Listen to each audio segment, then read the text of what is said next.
Assalamualaikum warahmatullahi wabarakatuh.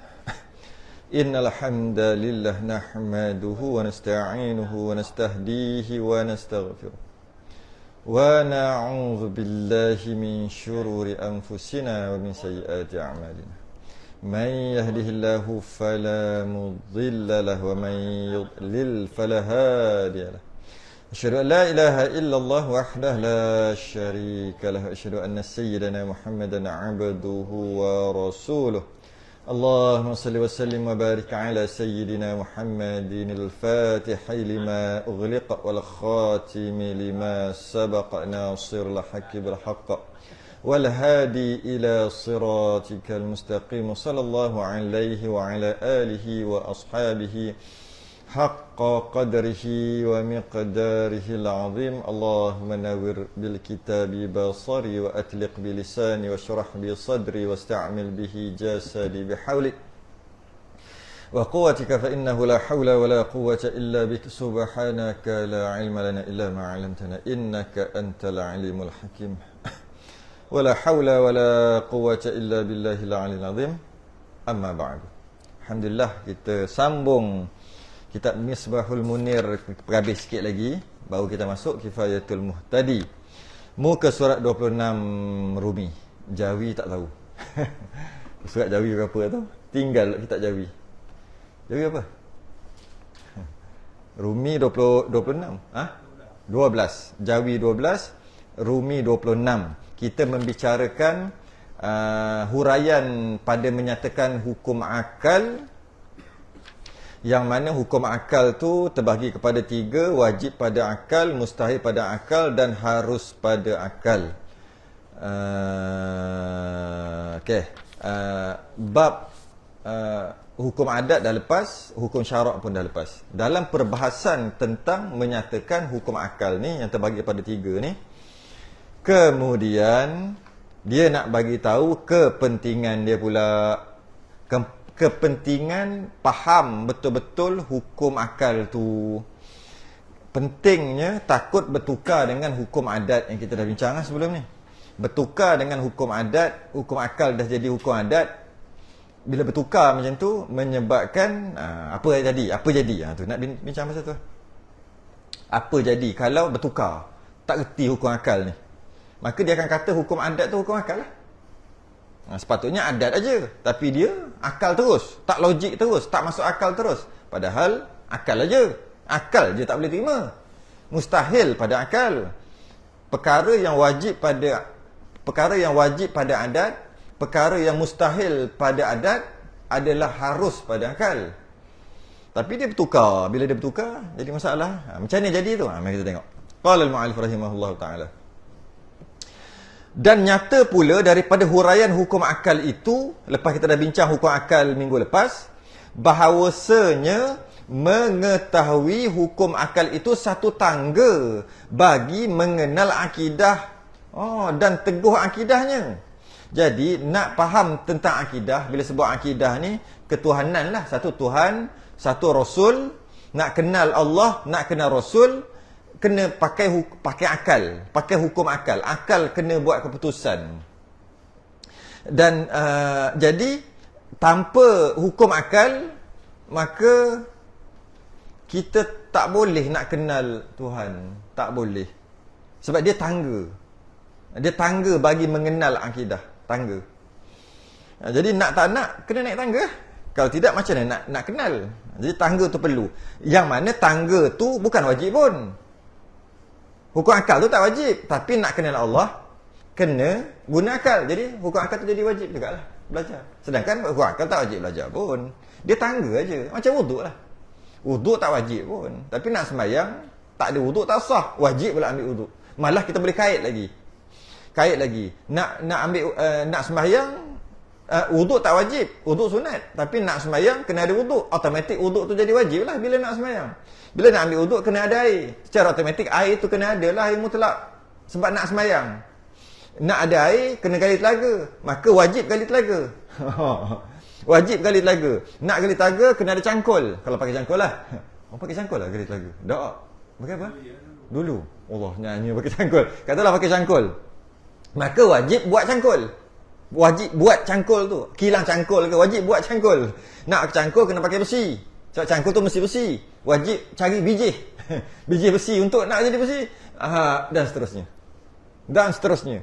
Nak buat biji besi tu tak boleh jadi besi terus. Kena ada mesin, kena ada perbuatan je. Kena buat mesin jadi wajib. Macam tu. Berkait. Kalau zaman sekarang, duit lah. Nak gali kena duit. Maka wajib cari duit. Sebab nak sembahyang. Macam tu lah juga. Nak kenal Allah tu wajib. Tapi nak kenal Allah, kena guna akal. Jadi kena belajar hukum akal. Hukum akal tu jadi wajib lah juga. Jadi nak mengenal akidah dan teguh akidahnya, kena pakai akal. Kerana akidah itu pengakuan di dalam hati seseorang. Tasdiq bil qalbi. Ini bahasa ni dari dia punya terjemahan daripada bahasa Arab lah. Tasdiq bil qalbi. Tasdiq lah. Sungguh. Percaya sungguh. Pengakuan lah kalau dia begitu. Pegang sungguh. Membenarkan. Kan tasdiq kan membenarkan dalam hati. Pengakuan di dalam hati seorang. Tentang akidah tadi, tentang ketuhanan dan kerasulan. Maka tidak dapat, pengakuan itu tak dapat membenarkan tu, melainkan dengan mengerti hukum-hukum akal. Kalau tak erti hukum akal yang tiga itu, maka macam mana nak tasdik, nak membenarkan Tuhan? Kalau tak boleh membenarkan Tuhan, macam mana nak ada akidah yang mantap? Tu. Dan orang yang tidak mengenal hukum-hukum akal tersebut, siapa yang tak peduli pasal hukum akal, tak belajar, dia kata tak wajib pun. Memang pun. Yang wajib kenal Tuhan. Okey. No problem. Habis tu kenal gitu. Kenal. Baca Quran kenal lah. Baca hadis terus kenal Tuhan. Dengan cara tu dia kata. Quran kan kalamullah. Baca terus kenal Tuhan lah. Tujuan diturunkan Quran untuk kenal dia. Oh wah. Dia kata gitu. Hadis ada lagi. Baca hadis kenal lah.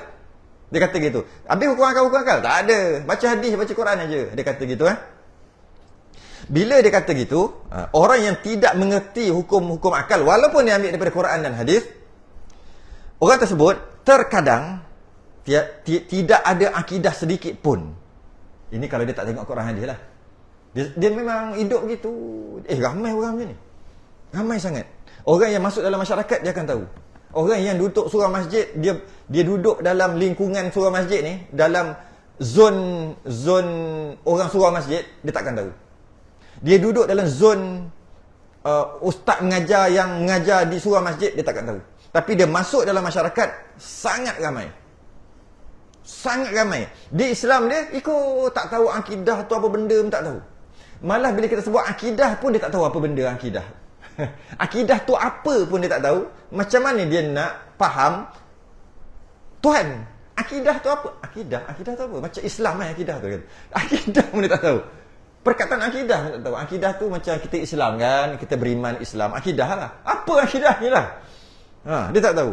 Kalau perkataan akidah pun dia tak dapat terangkan, akidah itu, isi itu, lagi lah. Sangat ramai. Hidup dia Islam ni, konon-konon Islam ni hidup itu. Tak peduli langsung. Tak cara langsung. Pasal hukum akal ke, hukum apa, tak peduli. Yang ini dia kata, terkadang ni kadang-kadang tiada akidah sedikit pun, langsung tak ada akidah. Wish, seram tu. Yakni tidak ada pegangan di dalam hatinya, tak berapa, tapi hidup Islam, semayang, puasa, tapi Tuhan Allah begitu aja. Ini ramai ni. Nak letak persen tak berani lah, berapa puluh persen, tapi ramai sangat orang macam ni. Islam jalan aja. Ikut aja hidup Islam gitu aja. Maka orang yang tidak ada akidah atau pegangan tu, yang langsung tak peduli tu, yang kata tengok Quran hadis, korang-korang dia tengok juga Quran hadis, salah betul tu lain kira, tapi tengok juga, retilah juga akidah. Betul salah ke, ada yang tak sempurna tu bab lain. Ini yang tak peduli langsung. Baca Quran, semayang, puasa, tapi langsung tak peduli bab akidah, langsung. Okay? Maka orang yang tidak ada akidah atau pegangan itu, yang dia tak peduli langsung itu, dinamakan dia orang yang jahil lah tu. Kadang-kadang jahil basit, kadang-kadang jahil murakkab. Jahil basit, dia tahu dia tu tak tahu. Dan dia tak belajar pun. Kalau belajar, hilanglah kejahilannya. Satu lagi jahil murakkab. Dia tak tahu pun yang dia tu tak tahu. Ini pun ramai juga. Dan jahil dengan Allah Ta'ala itu tidak sah imannya. Sudah. Yelah, tak tahu hukum akal, tak peduli langsung. Maka nak pegang apa? Apa dia nak pegang? Maka dia tu jahil tentang iman, tentang akidah. Jahil tentang akidah, jahil tentang Allah, tidak sah imannya. Dan apabila tidak sah imannya, tidak sah agamanya.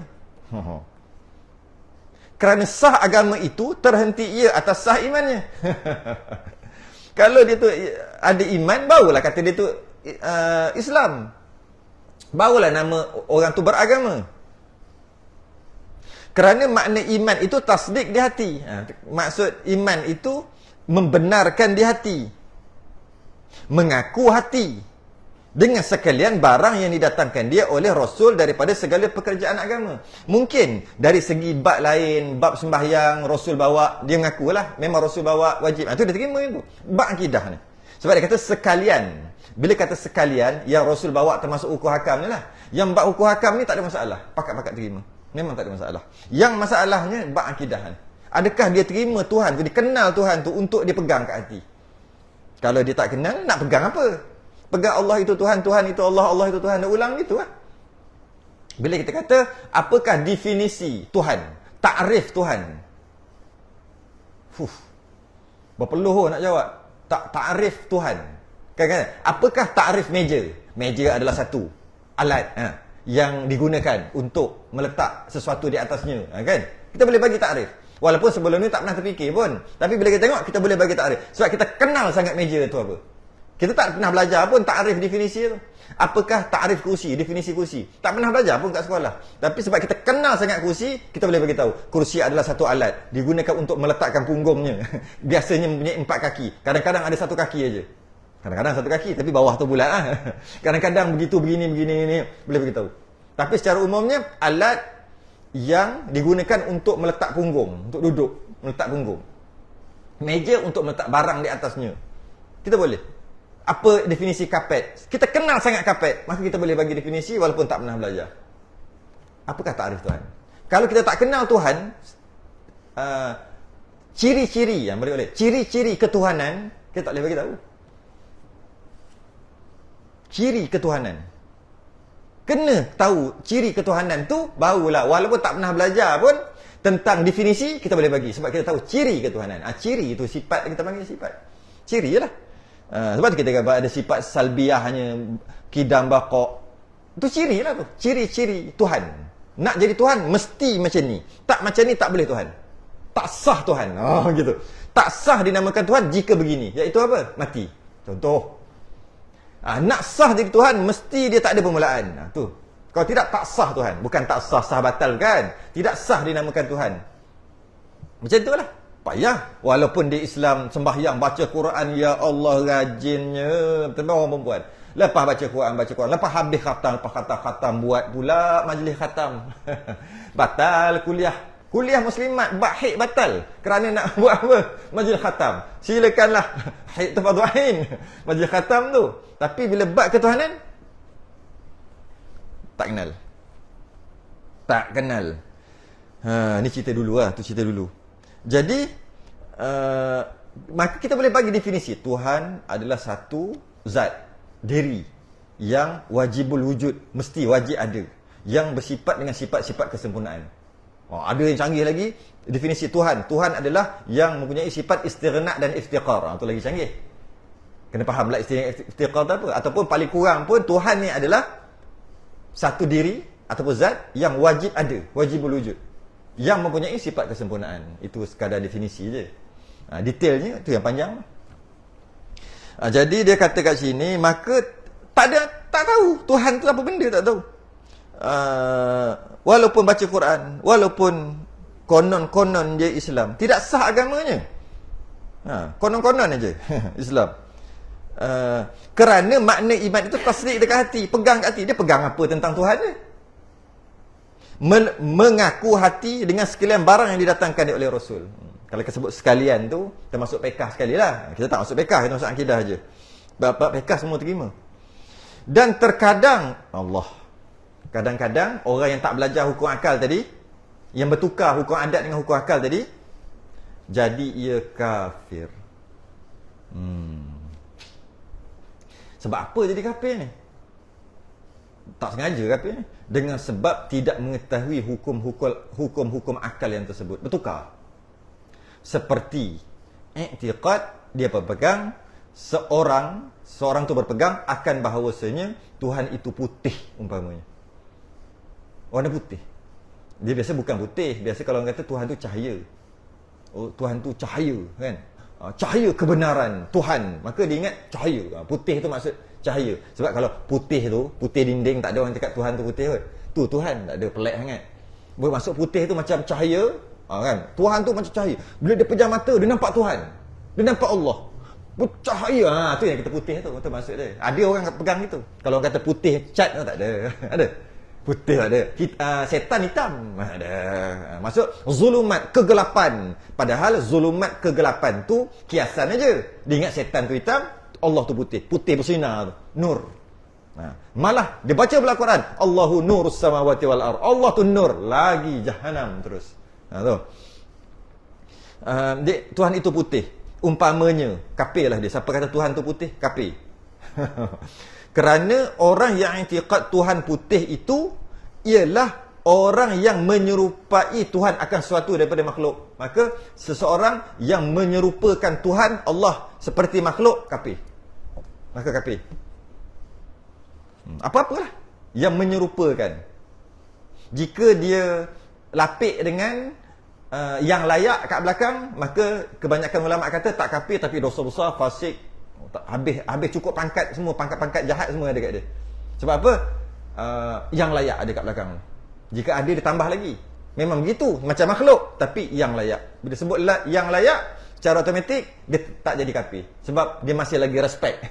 Cuma cukup singkat lah. Semua kalau fasik ke bid'ah ke, letaklah apa nama, semua ada pangkat kat dia. Dosa besar lah. Menyerupakan sebab tu yang orang duk marah-marah ni, kata Allah duk kat arash kan setengah-setengah ustazah tok guru marah sungguh dia, mesti bab tu dia marah sungguh. Allah ada tangan apa benda, lepas tu dia kata apa, gelar sikit wahabi ke apa kan dia. Sebab apa dia marah sangat ni?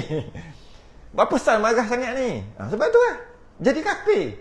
Kalau kata Tuhan tu lah, cuma tengoklah dulu sama jadi kafir ataupun dosa besar. Kalau ada yang layak kat belakang tu, tak apalah. Tak apa dengan maksud tak kafir. Bukan maksud boleh. Tak boleh kata Allah ada tangan, tak boleh kata ada kaki, tak boleh. Semua tak boleh. Ada mata, semua tak boleh. Walaupun ayat Quran kata gitu. Semua yang salah faham. Tu lepas tu marah sangat. Tapi janganlah melampau sangat. Asal sebut je sikit.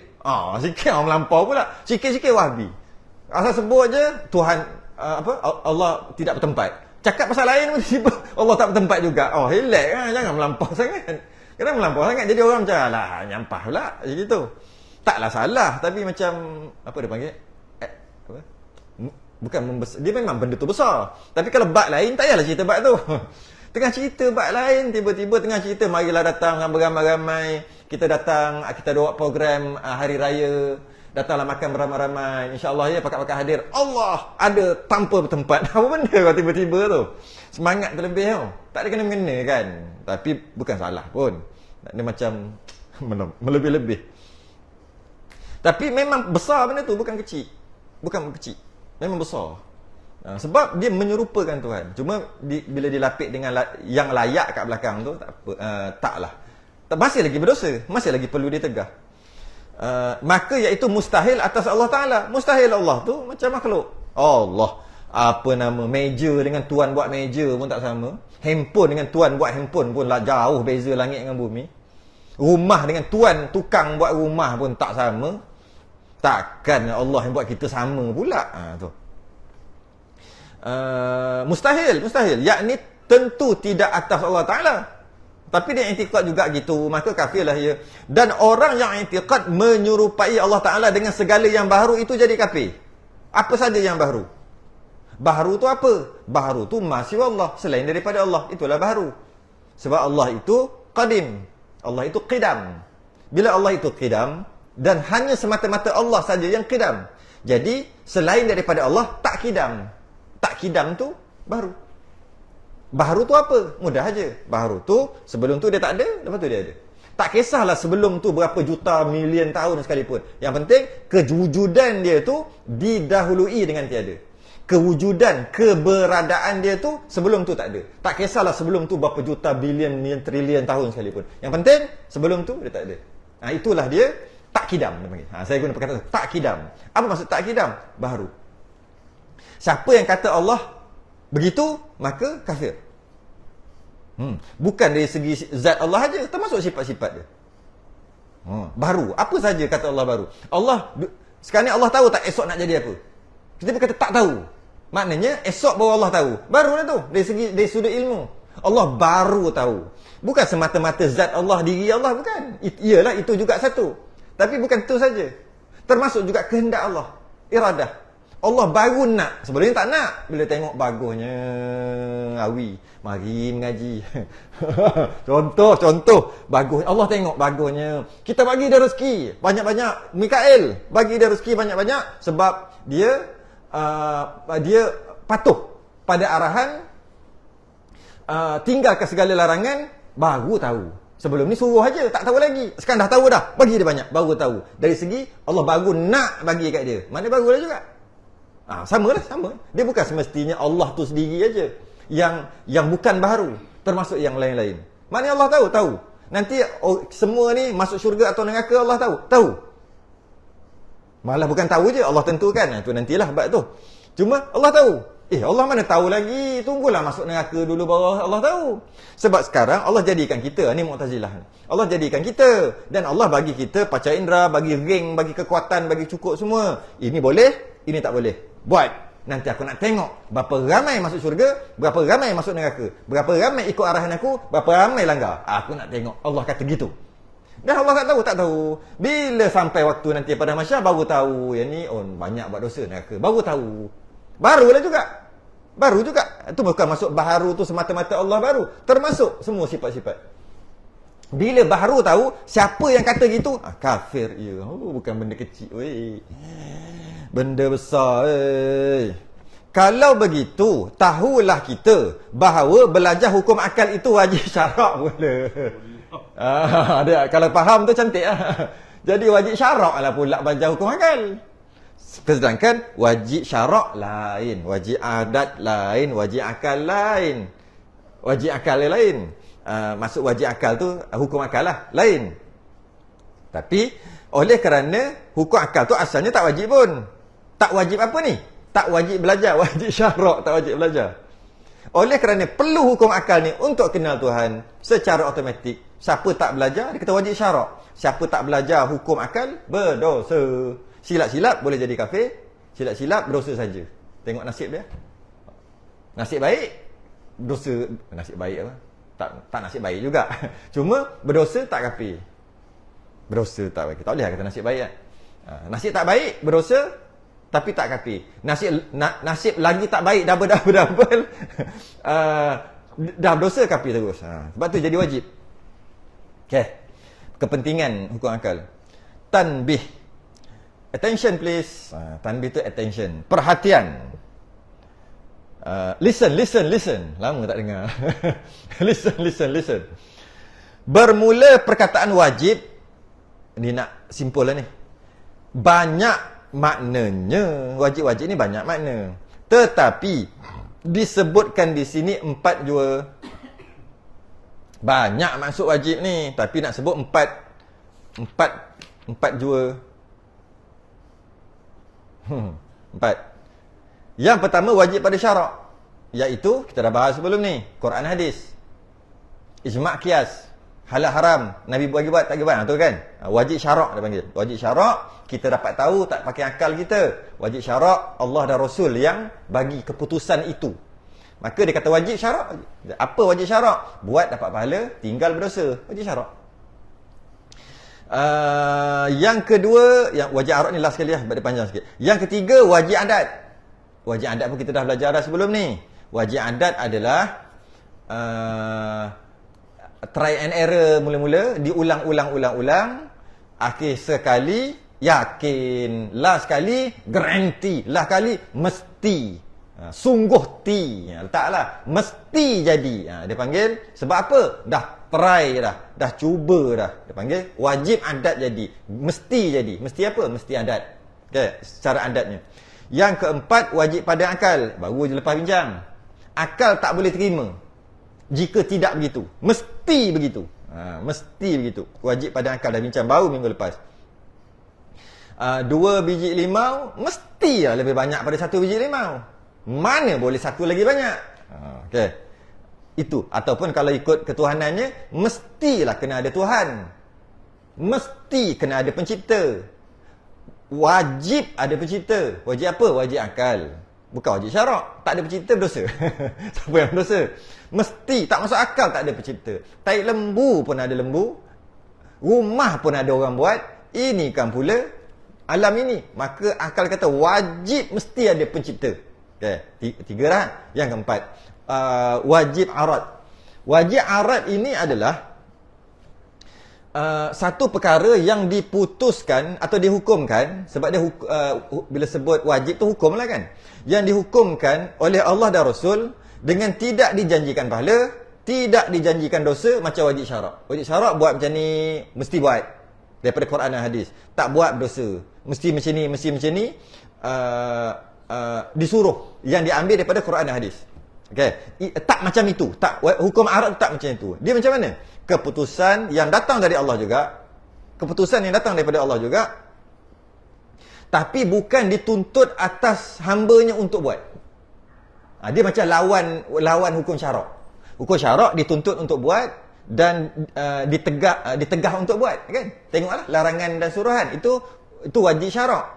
Itu wajib syarak. Wajib ataupun hukum arat ni adalah dia tak ada kena mengena dengan, dia jadi juga tapi dia tak ada kena mengena dengan buat, tak ada kena mengena dengan keputusan hamba. Buat dapat dosa, buat dapat pahala, tak ada. Habis tu dia bukan untuk hamba kerjakan. Habis tu dia macam mana? Tengok teman-teman. Wajib arat. Tadi tu hukum arat. Wajib arat. Iaitu perkara yang berlaku mengikut keputusan Allah. Seperti mati ke atas segala yang bernyawa. Kullu nafsin dha'iqatul maut. Tiap-tiap bernyawa tu mesti akan mati. Okey? Maknanya itu hukum tu. Hukumlah. Setiap yang bernyawa mesti mati. Maka Allah telah meletakkan hukum tu. Dan mesti mati tu tak ada kena mengena kan mati dapat dosa, mati tak berdosa, mana ada. Hukumlah juga. Setiap yang bernyawa mesti mati. Itu hukum dia panggil. Wajib mati. Mesti mati. Tapi tak ada kena mengena dengan dosa pahala lah. Mati-mati lah. Itu macam hukum lah. Keputusan yang Allah bagi. Macam tu juga mustahil dia dan harus dia lawan nanti. Jadi wajib arat ni macam satu yang Allah putuskan, dan tak ada kena mengena dengan dosa pahala. Ataupun kita panggil sunnatullah boleh juga. Dah Allah buat macam tu, kan? Allah boleh buat tak? Lelaki perempuan ada satu lagi punya spesies jantina 3, 4, 5. Boleh. Dah Allah buat lelaki perempuan. Dah memang macam tu Allah buat. Dah Allah putuskan hanya ada 2 je. Allah putuskan lepas mati tu hidup balik. Hukum lah tu. Allah telah memutuskan bahawasanya lepas mati hidup balik. Itu hukum lah tu. Wajib hidup balik. Mesti hidup balik. Tu wajib tu. Mesti. Itu maksud wajib pada arat. 4 cukup dah. Demikian juga perkataan mustahil. Mustahil iaitu 3. Tengok. Dia tak ada 4. Mana satu lagi pergi? Mana hilang mustahil? Mustahil syarak hilang. Betul tak? Ada tak mustahil syarak? Wajib syarak, wajib buat. Tak buat berdosa. Mustahil syarak. Mana ada? Memang tempat tu tak ada. Mustahil syarak tu maksud apa? Mana ada? Mustahil syarak. Benda mustahil syarak. Apa mustahil syarak? Memang tak ada. Sebab tu tak ada. Mustahil syarak. Okay? Ada 3 sahaja. Yang pertama, mustahil arat. Maksud mustahil arat adalah lawan daripada yang wajib arat tadi. Iaitu yang bernyawa Allah cipta tapi tak mati. Dia panggil mustahil arat. Mesti mati. Sebab apa? Allah dah buat gitu mati. Dia hukum lah juga, mesti mati. Lepas mati itu mesti hidup balik kita. Itu hukum lah juga, keputusan. Tapi tak ada kena-mengena dengan kita dosa pahala, tak ada kena-mengena. Tu. Kalau mustahil, lawan dia iaitu hidup, Allah cipta dia hidup tak mati-mati. Mustahil. Maksud makhluk lah tu, manusia. Allah buat tapi tak mati-mati, mustahil. Mustahil apa tu? Kalau kita tak boleh kata mustahil akal. Boleh tak Allah buat tapi tak mati-mati? Boleh kan? Sebab tak boleh kata mustahil akal, dia panggil mustahil arad. Dah Allah jadikan macam tu, mesti mati. Jadi mati lah. Kalau kata mustahil akal, tak berkuasa lah. Dia kata mustahil arad ni benda tak wujud pun, cuma berlawanan dengan berlawanan, tak wujud pun. Dia memang tak wujud. Dia berlawanan dengan syarak. Berlawanan dengan syarak. Tak wujud pun. Yang kedua mustahil adat. Biasa buat-buat memang takkan jadi punya. Tapi kalau akalnya masuk akal, boleh je kalau ikut hukum akal. Tapi kalau adatnya memang tak jadi. Dia panggil mustahil adat, dah bincang banyak kali. Yang ketiga mustahil pada akal. Mak takkan boleh. Anak lagi tua pada bapak, tak payah nak masuk, tonyoh lah masuk dalam akal. Tak boleh. Kecuali cerita orang putih. Entah dia tu lah yang buruk. Anak tinggi ke apa boleh lah. Maksudnya kalau cerita-cerita orang putih tu kan, dia nak lawan saja tu, nak lawan hukum akal. Kan dia pergi macam mana, dia tengok anak dia lagi besar pada dia lah, lagi tua pada dia. Apa? Back to the Future. Back to the Future, entah apa-apalah, Terminator. Dia kembali entah macam mana lah, kembali balik dia tengok, ni anak aku. Woi, anak aku lagi besar pada aku. Nak lawan saja hukum akal. Orang putih. Apa dia panggil phantom. Antara apa? Cara orang Yahudi nak melalaikan atau merosakkan fikiran orang Islam dengan cara phantom, salah satunya. Phantom tu benda tu lah yang asalnya mustahil akal, tapi dia seolah-olah macam mustahil adat je, tapi boleh je. Macam tu. Fiction. Demikian lagi perkataan harus. Maka iaitu 4. Harus pun ada 4. Harus pada syarak, maksudnya buat pun tak dapat apa-apa, tak buat pun tak dapat apa-apa. Tak dapat dosa boleh, tak ada kena, tak ada. Maksud boleh aja. Harus pada arad, maksudnya harus pada arad macam mana? Dia wajib arad, dia macam ni. Dia kalau kita faham wajib pada arad, okey. Wajib, Allah telah tentukan setiap yang hidup mesti mati. Okey, mesti mati. Dan mati tadi boleh lambat lagi, boleh mati awal. Harus pada arad.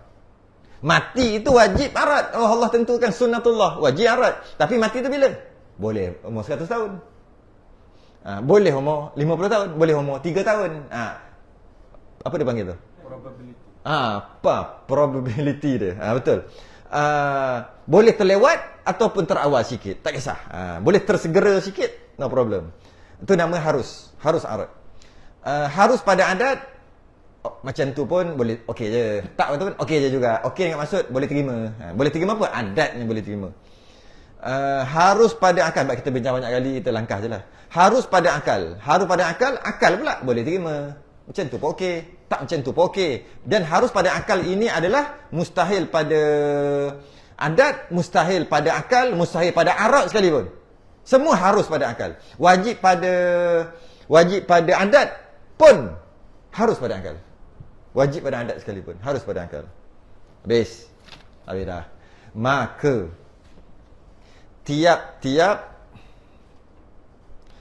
tiap-tiap satu daripada yang tersebut berlain-lainan maknanya.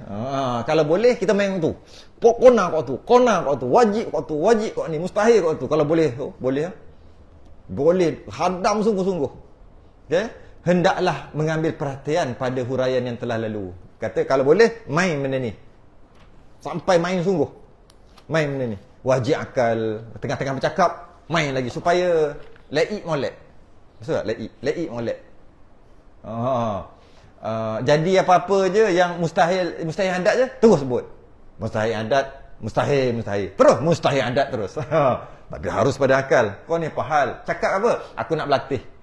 Supaya laik sungguh. Hukum adat, hukum akal, hukum syarak. Laik sungguh. Okay.